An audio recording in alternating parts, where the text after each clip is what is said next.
Speaking of Anthony's tweets, I did want to bring up that he got into one of his awesome to watch Twitter arguments with the entire Twitter community yesterday over this Troy Davis situation. I don't know. I read a little bit about it, and it kind of reminds me, I guess, of the Mumia Abu Jamal case in Philadelphia, where a cop was killed.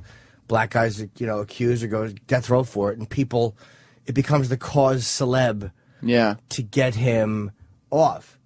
And then you read certain aspects of it, it's like, well, there was some doubt about it. Something the prosecutor said, though, kind of, I don't know if we have it in this article, but one of the prosecutor who has retired said, yes, this case was a travesty, or something, I'm paraphrasing, it's a travesty, but only because it took so long.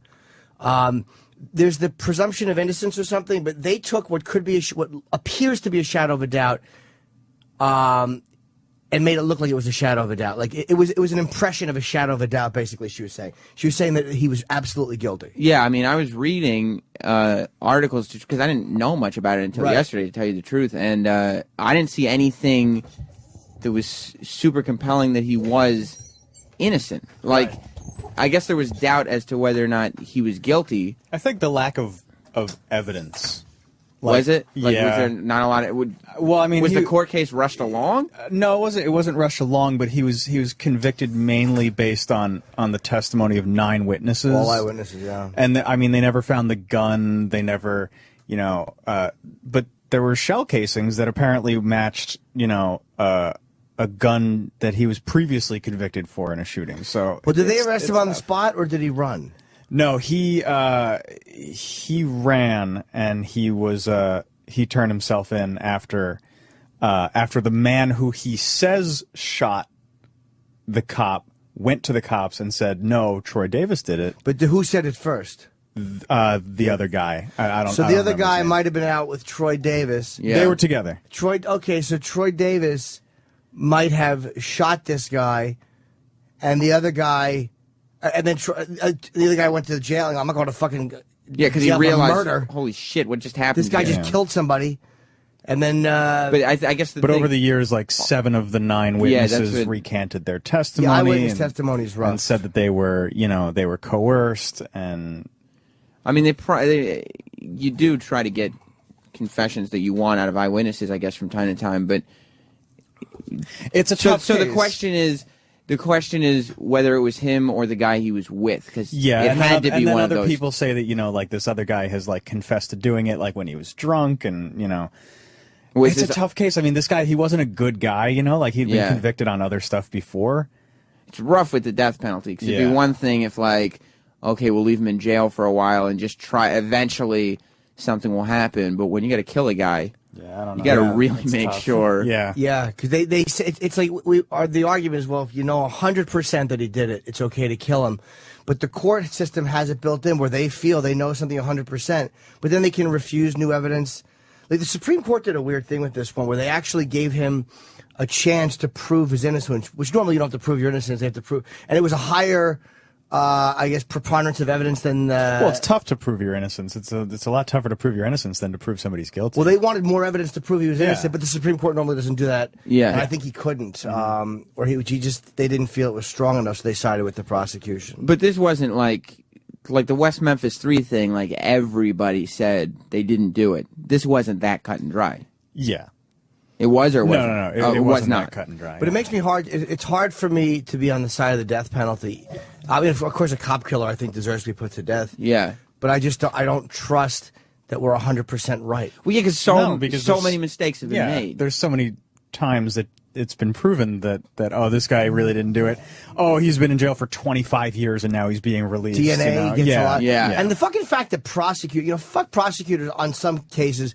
Like when you look at that guy Nifong or whatever his name was in the 3 Duke guys, who was the prosecutor who was fucking being a total twat and was disbarred for his behavior. They're dirty too sometimes. They don't want to admit they made a mistake. They don't want to admit they prosecuted the wrong guy. Well, that's why the West Memphis 3 had to put in an Alfred plea, because the prosecution doesn't want to admit that they were wrong. The fucking prosecution, why wouldn't you order DNA evidence if you put a guy in jail you shouldn't have? Yeah. It's fucking terrible. Like, be a person, be a human being. Like, you have to admit, yeah, I made a mistake here. Like, it wasn't just one person who did it. It was a whole, obviously everybody was has to come together Yeah. to put somebody in jail. One person can't put a guy in jail. So it's not like one person has to stand up and say, sorry, I blew it. It's like we all come together and say, yeah, look, we might have rushed to this. The fact that they don't, the prosecutors or whatever should be the ones looking for DNA evidence. Thank you, Kenny. And trying to get guys free if they put them in jail. They don't care. They got really the don't. win. Yeah, that's what it is. It's like they want to make sure that they have a good record, that they have enough wins. So it's like whatever person you put in front of them, their job is to put them in jail, not to figure out whether to they're do the right thing. Their job is to get the death penalty for them. Wow, welcome to the Liberals Radio Hour. We really sound like flamers. Yeah, Ant's probably going crazy somewhere like, That was a piece of shit. yeah, Fuck him. Well, that's what he was doing on Twitter last night. Well, Like, no one's. I mean, we're all sitting here, but no one's complaining about the white supremacist who was killed yesterday. I, mean, I think if we know he was guilty, sure, it exactly. wasn't that about his you know, guilty. I'm not against the death penalty when No. when it's been proven that you dragged a black man for miles. That's what I love about Ant, though. Like, we're all sitting here saying, well, you know, I guess it could have been. Ant was never so sure of anyone's guilt in his life yesterday. He knew that man killed that cop and needed to die today. Yeah, I'm up in the air. I just think that poor people, I don't even think it's racial. I think it's just poor people have a much higher shot at getting it because they can't afford the defenses. Yeah. And I don't trust it. I mean, but is this other guy saying anything that was with him? Or what happened to I don't the know. other guy? Is he in jail? I imagine now he's not going to confess. Yeah, I know. I imagine he's going to keep it under his hat if he did do it. Just kill them both. I mean, that way. I don't like fucking eyewitness stuff only being enough to get a guy put to death, though. Yeah. Because eyewitnesses are fucking idiots. And they never found the gun? No. But then again, 9 people saying they saw you do something. That's a lot of eyewitnesses. Yeah, were they changing their opinions because they started to feel guilty? Like, oh no, the weight of what I said is having this guy killed? That probably has a lot to do with it. Like people going back and say, well, it could have been someone else. I mean, was I coerced? When in actuality, the cops are probably more forcing them to remember. Like, no, think about it. Was it? And finally they'll say yes. And then, yeah, maybe they do feel guilty. Yeah, it's a tough one because I don't think anybody's disputing the fact that he was there and that he was part of this gang that was, you know, like, Ooh. well, you know, Gang of ruffians. Yeah. The Lords. So like I said before, Like he's not a guy that we're fighting for his freedom. No, I don't think Because- anybody's fighting for his freedom. People are fighting for, you know, a new trial. Yeah. Although, I mean, I don't know if you want a new trial and give him the opportunity to figure out a mistrial and a way to get out of jail, because he shouldn't be out of jail by any stretch of the imagination. Well, they could have Well, if he commuted didn't a sentence. do it, But he was there. He was an accessory, at least. He had a lot of high-profile people supporting him, though. Doesn't Who mean did he- anything. Who did he have? He had Jimmy Carter, Puff Daddy. Puff Daddy, Gives a fuck. Well, if Diddy was supporting him, then obviously. Pope Benedict the 16th. They're always against the death penalty. The Pope's always against it. Yeah, they will. Anytime there's a tiny bit of doubt, like we could say that this is a bad thing, they'll support anyone. And even if they think you're guilty, they would still say that they shouldn't put you to death. Big Boy.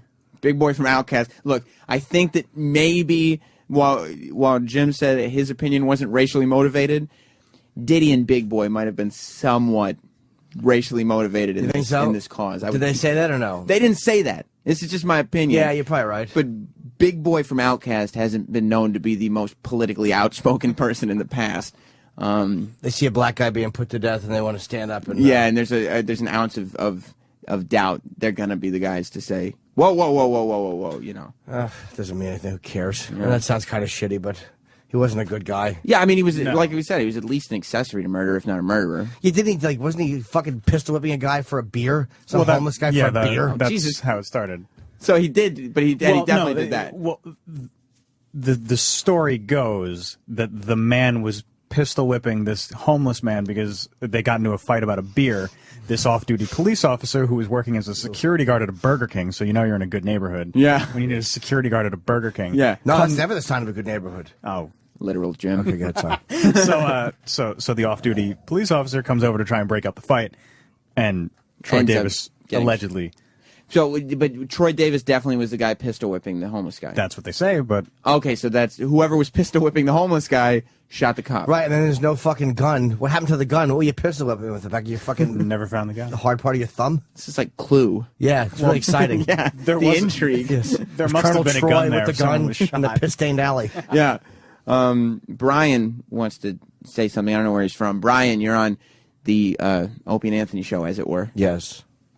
Hey, you guys got to get your facts straight. There were 23 state witnesses that presented evidence that they saw him shoot the guy. The 7 people that recanted of the 9 were all friends of Troy Davis. You guys got your fucking facts from Amnesty International. No, he didn't. No, I got my facts from Yahoo News. I got my facts. I'm not getting shit from Amnesty International. I got my facts from Lib Travis over here. But we're actually saying Air Force. We're saying that we don't know. Yeah. Dude. There were. Well, why? How come every article says there were 9 witnesses? Yeah, I don't understand. 9. Where's 23? Agenda with the media. This guy was, to Jimmy's point. Oh, it's the media's agenda. All right, but dude, hold on. You're saying 23 witnesses. Maybe you're right, but don't act like we don't have our facts when everywhere is saying 9. Where is saying 23? If you're right, I'll say you're right. I just don't know where it is. Yeah. Pull up Ann Coulter's article last night. Who's a lawyer? All right, look, Brian. I mean, if you're gonna say that Travis is biased for looking at Amnesty International, don't you think Ann Coulter might have a slight bias? She leans a little right. We're looking at 2 ends of the spectrum here, Brian. You're arguing a point, but she's a fucking lawyer that can review cases, and she did. She went through all 187 pages of it. She has a slight agenda. Yeah, she probably did though, and she is a lawyer. Yeah, I mean, she's not a dumb woman. 23 witnesses that presented it. 7 of those people were his friends that recanted post-case. Okay, you can't argue that fact. There were a total of 23 witnesses to one or both of the shootings. What do you mean, to one or both? Of his shootings. Oh, the one that he was previously convicted okay, the for. one he was previously convicted of. So on this case... So you get your facts straight. There was only 9 on this case. Yeah. So, and the other ones are not up to... So there's, 14 for probably 14 for the other case. one. So obviously he was a piece of shit. Yeah, I mean, it's not up for debate whether or not he was a shitty guy and whether or not he should not be in society. So, Brian, what's your comment on that? He hung up. Why would he hang up? I don't know. I guess he thought we were done. Brian, we'll call back because Travis just raised the point that you didn't have your fact. There's nothing worse than somebody going, get your facts straight when they don't have their facts right. Get your facts straight, hang up before they realize. Yeah. I have no idea what I'm talking about. Joe in Buffalo, you're on O&A. Hey, guys. Hi, Joseph. Hey, listen, stupid window. There was physical evidence. The bullet that they pulled out of the cop matched the bullet that Troy Davis had used in a gun in a previous crime that he was convicted of. Okay. So they know it was his gun that shot the cop. And the witnesses that changed their testimony, they didn't say that he didn't shoot the cop. They just softened their testimony. Well, we're not sure. Yeah, that's what. There may be a lot of that guilt you were talking about. What happened? Why was he on the street if he was convicted of another fucking murder? I don't think it was necessarily a murder. It was just a shooting. Oh, okay. It was a robbery. Oh, okay. See, that's what I keep saying. It's tough because this guy obviously wasn't a good guy. That's a fuck him. You know? Yeah, it seems just like... because you didn't find the gun, you still the casings matched. Yeah. Yeah. So if he didn't do it, his friend took his gun and did it. He probably shot the cop. Don't you wish it was Troy Kwan we were talking about? It's a Kwan-spiracy. I just have questions about the shooting. That's all I'm saying. I just have questions. The callers call up, and instead of we're saying, yeah, maybe you're right. Look, I don't have the answers. Just the questions. I just don't have time to investigate it. I would love to see. Although we would ask Troy for his opinion. I haven't done the research. I don't know. I'm just saying that we might not know what happened. We probably don't know what happened that night. You know where the murder weapon is? Where? Harp. Harp. Mark in New York. Hello. What's up, Mark? It's wrong, but that's all right. Okay. You guys were talking about when this guy was pistol whipping him, that they never discovered the gun. Back in the 90s, early 90s, when we had the crack epidemic in New York, we always had a saying that the gun never hit the floor, because you could be chasing a guy, he throws the gun, you chase him half a block, you come back, that gun is gone, it's in the wind. So just because they don't have the gun, that doesn't mean he didn't have it that time. No, that's true. We just think that, it's easier if they had it, but I don't think that makes him innocent. I'm starting to think he was probably guilty. Probably, yeah. He probably did it. I mean, I don't know. And I don't know if it's it's important not to kill people, I guess, but I don't know. It's very important. I don't know. But I don't know if you want to, use all this energy and rally behind a guy that was a bum of a guy anyway. He was a bum. It's hard. It's like the death penalty. Again, I feel poor people get it more, so that's why but I don't think it's cruel and unusual. Like fucking Amnesty International, all these groups, they say it's cruel and unusual punishment, which is against the Constitution. But I don't think it is. I just think that poor people get it more, so we shouldn't have it. Yeah, I mean, I think that's definitely accurate because they can't afford attorneys. But I think probably protesting this guy's death penalty might have been a slight waste of time. However, in a perfect system, it probably was. Where there was, let's say, the video. It was the thing if you had video of somebody doing something. Yeah. In a perfect system, I'd be all for it. Yeah. I'd be all for dismembering people while they were alive. Yeah, I mean, torture even. Yeah. I mean, if you had like concrete evidence, like there's no way we can come back later and say that was somebody else. But yeah, you listen to Legal Eagles here in the morning. Well, look, it's a big court day for us. It Opie sure and Anthony is. have their case. Troy Davis, he's dead, but he had his day in court. He had his day. He lost. Didn't go so good for him. He had like 15 days in court, didn't he? Yeah. Yeah, he had a lot. Supreme Court did something for him they haven't done in 50 years, But which was consider a new trial. Way to stop the chat. Boring fact. Who cares? Well, they considered they considered it, but then they didn't give it to him. Yeah, I guess that they heard evidence and they found that the prosecution was right. Yeah, I missed this whole thing too because right before I went to bed, he had like some delayed execution thing. So when I sent out the email that goes to all these guys, it was that he's alive and they're going to delay everything. And then I wake up and he's fried, or not fried rather, but he's dead. And I'm just like, oh well, now I look retarded. I got the news prep email and it was like, oh, looks like they're they're not gonna execute him. And then I woke up dead. He's dead. He's not alive. Well, Obama couldn't have stopped it anyway. They were trying to get Obama to intercede, but he wouldn't because it's a state issue. Yeah. And he couldn't have stopped it anyway. The Supreme Court thought didn't want to give him another trial because they were like, all right, he's guilty. Like, we tried him. Or they felt that the trial, I don't even know if it was about guilt or innocence. I think that they may have felt that the trial went through properly. Yeah. Travis, you don't like that he got killed, though? I don't really have that big of a problem with it. But, like Jim said, like, I don't have a problem with the death penalty if it's 100% like, this guy is guilty. Like if there's no denying it. Like so guilty.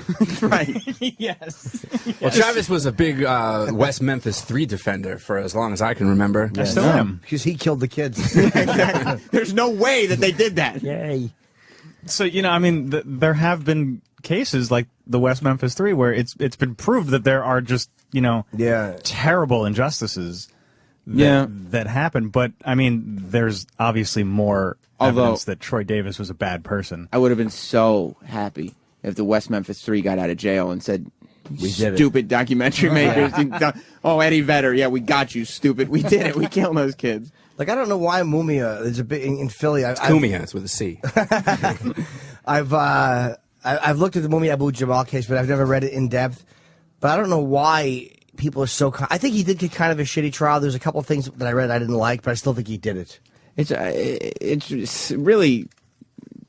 I mean, I guess they killed somebody, so there's nothing more scummy than that. But it's the worst when somebody does a crime and realizes that, well, there might be a loophole somewhere, so I can just trick everybody into thinking that I was, that there was injustice against me. Yeah, it's I don't know. It's just I saw a documentary recently on fucking on DNA evidence, and there's so many people that have gotten out of prison on DNA. Yeah, that's scary. And what bothers me is that the state is wasting all this money.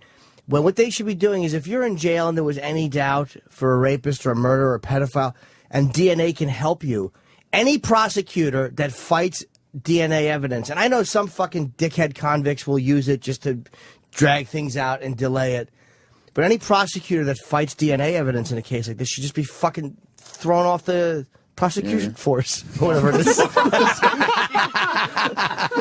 Do you get badges if you're on the prosecution force? And we're trying to have serious conversation. I realized I didn't know where it was going. I was going to say shot, but I realized that was too harsh. Maybe disbarred? Disbarred, yes. Thank you. You are no longer welcome on the prosecution force. That's like the shitty rip-off copy of the Justice League. The prosecution force. Just lawyers in capes. A bunch of women with awful tits and perms named Marsha flying around.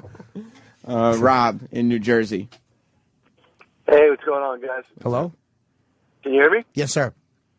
So, listen to this whole debate on the death penalty. My uncle, his name was Peter Voto, was killed by Thomas Trantino back in the 60s. It was called The Night at the Angel Lounge in Lodi, New Jersey. Is that, like, confirmed, or are you making accusations? No, Okay. no. It was confirmed. He was convicted of it. His partner was killed in New York City. You know, they found him in a hotel and straightened him out quick.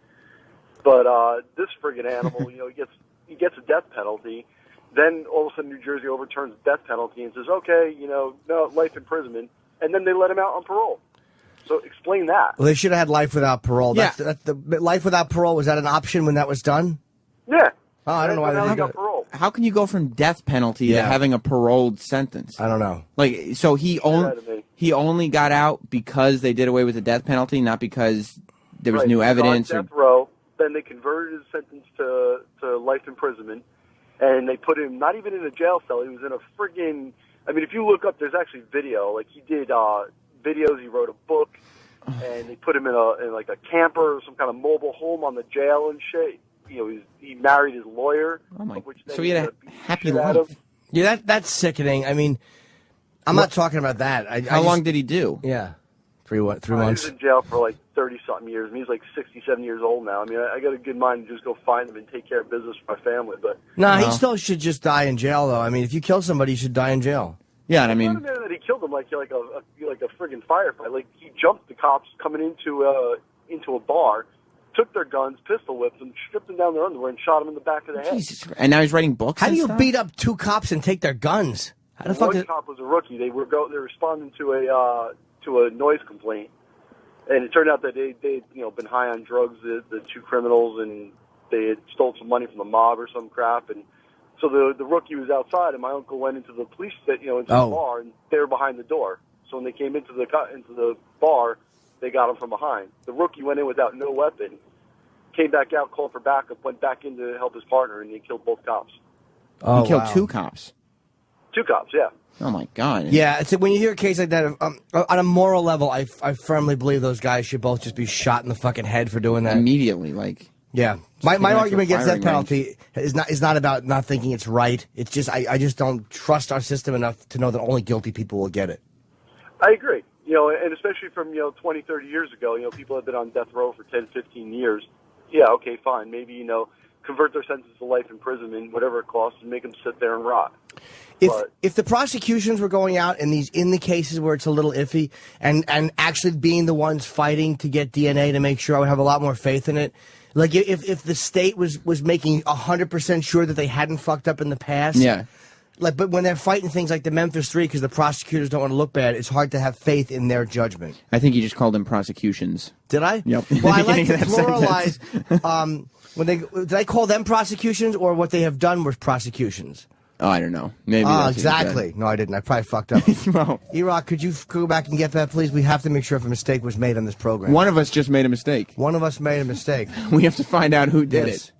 We have our own case to deal with. Yes. Here on the Opie. A heavy case. Show. Yeah. This guy was like forced out of prison.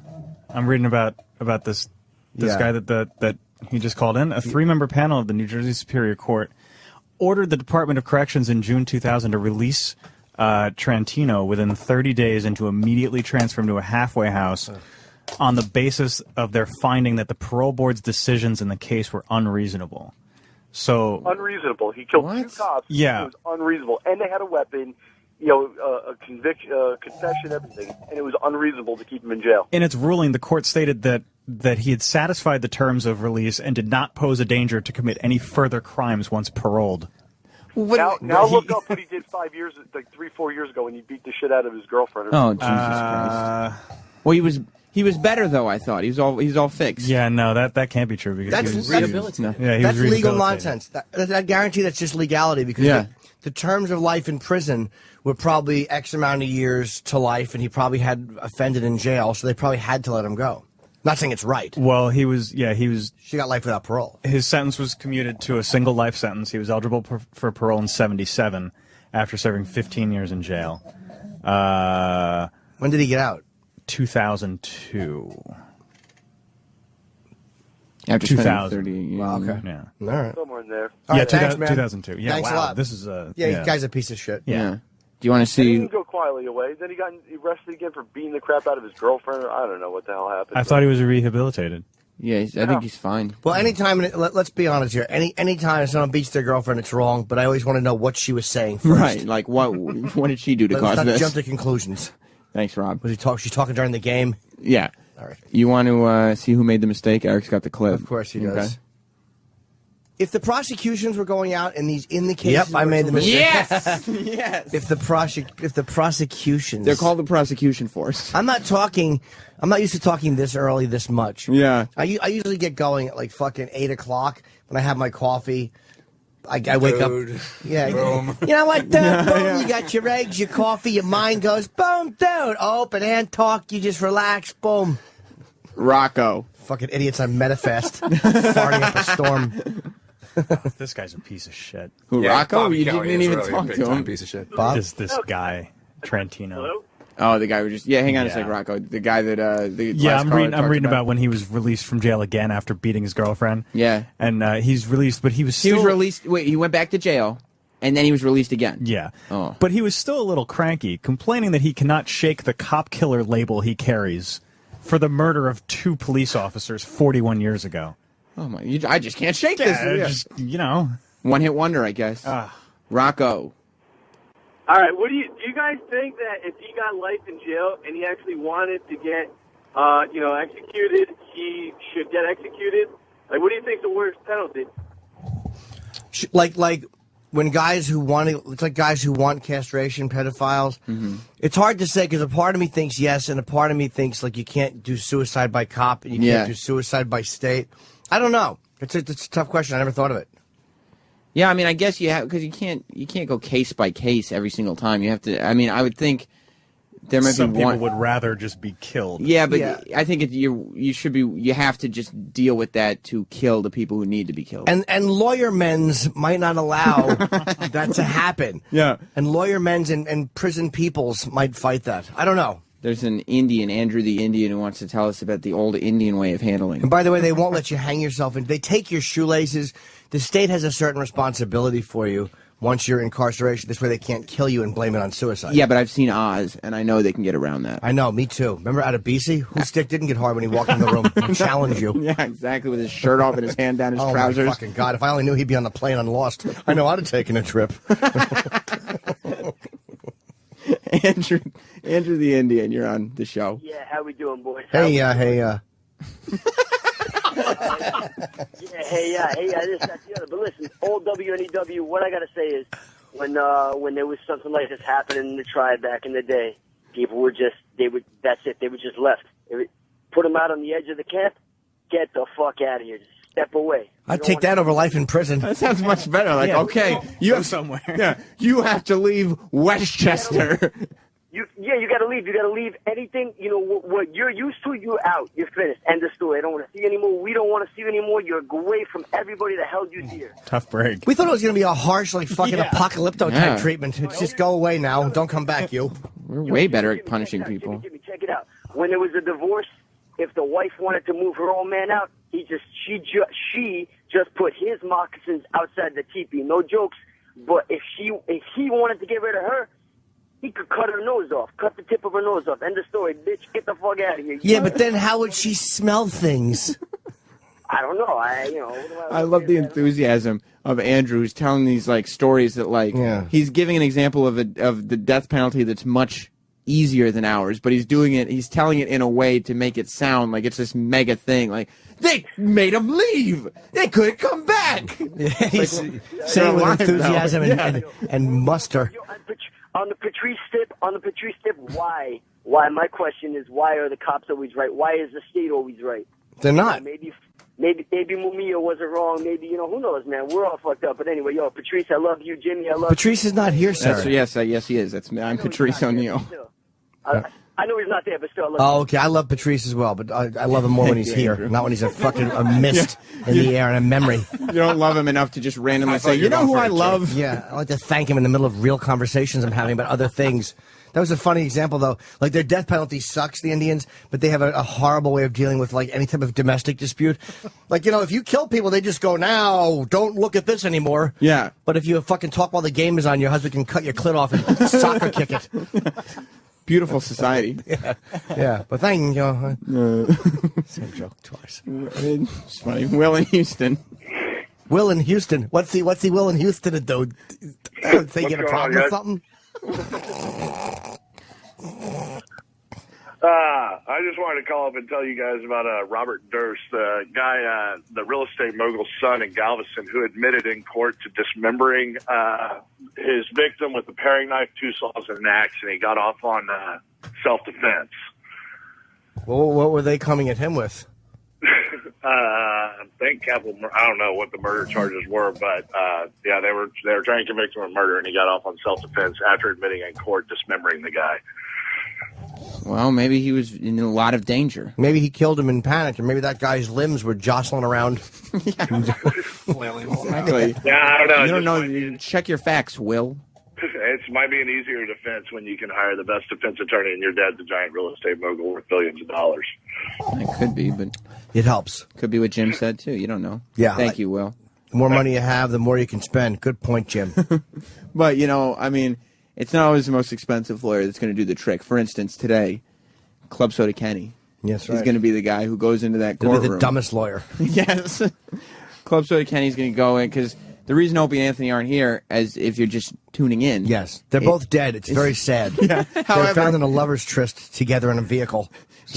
Jim and I have never been happier because we're taking this gig full time now. They were found, and look, not to disrespect their memories, but they both had their pants around their ankles and their hands on each other's penises, and it was just a tragic accident. They didn't realize the garage door was closed and the car was running. I mean, that happens sometimes, but at least they left us like they would want to have left us,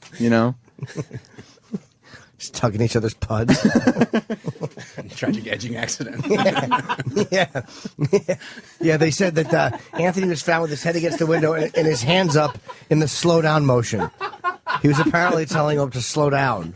Ope was known as aggressive sexually. Yeah, so. yeah. Quick jerk McGillicuddy was his nickname around the office. We kind of kept it under our hats. I mean, there were a few times where there was, physical incidents, scarring would come in, and we knew what was going on. We just never thought that it would get to this point. We never thought that tragedy would strike. We had warned the boys many times to always open because they like to have the music really loud, like in casinos, so nobody could hear them jerking each other off. Exactly. God bless their souls. They will be missed. On that note, we'll take a break and be right back. We should try to get one of them on the phone if they're awake. Opie's awake. They're dead. Or not dead. Yeah, exactly. Thanks, Sam, for blowing the bit. Sorry. The Twitterverse going. I know. Everybody was going for